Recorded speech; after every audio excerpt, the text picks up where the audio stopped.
Present perfect tense ആസന്ന ഭൂതകാലം. ഒരു പ്രവൃത്തി കഴിഞ്ഞിട്ട് അധിക സമയം ആയിട്ടില്ല എന്ന് സൂചിപ്പിക്കുന്നത്. How to form the immediate past.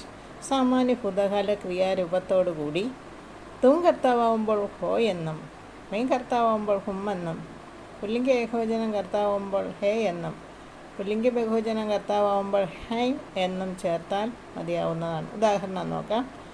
May ആയാ ഹും, ഞാൻ വന്നിട്ടുണ്ട്. I have come. തും ആയേ ഹോ, നിങ്ങൾ വന്നിട്ടുണ്ട്. You have come. വഹ് ആയാ ഹേ, അവൻ വന്നിട്ടുണ്ട്. He has come. വേ ആയേ ഹേ, അവർ വന്നിട്ടുണ്ട്. They have come. സീത ആയി ഹേ, സീത വന്നിട്ടുണ്ട്. Sita has come. ലടിക്കാമായി ഹേ, പെൺകുട്ടികൾ വന്നിട്ടുണ്ട്. The girls have come. അകർമ്മക്രിയ കഴിഞ്ഞ് ഇനി സകർമ്മക്രിയ നോക്കാം. ക്രിയ സഹർമ്മകമാണെങ്കിൽ കർമ്മത്തിൻ്റെ ലിംഗവചനമനുസരിച്ച് ഹേ എന്നോ ഹൈമെന്നോ സാമാന്യ ഭൂതകാല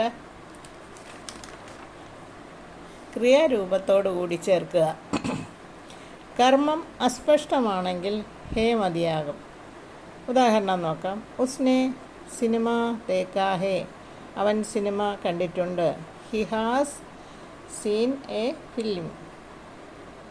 മേനെ ദേക്കാ ഹേ, ഞാൻ കണ്ടിട്ടുണ്ട്. I have seen. രാംനെ ഘോഡെ ഖരീദേ ഹൈ, രാമൻ കുതിരകളെ വാങ്ങിയിട്ടുണ്ട്. Rama has bought horses. ഉസ്നെ ഉസ്കോ റുപയെ ദിയേ ഹേ, അവൻ അവൾക്ക് രൂപ കൊടുത്തിട്ടുണ്ട്.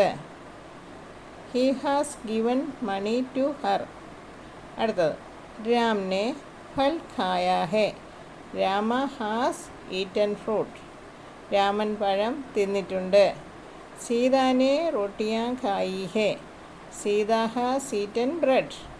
രാംനെ ഖായാ ഹേ, രാമൻ തിന്നിട്ടുണ്ട്. Rama has eaten. ഇത് ആസന്ന ഭൂതകാലത്തെക്കുറിച്ച് ആണ് ഇവിടെ പറഞ്ഞിരിക്കുന്നത്.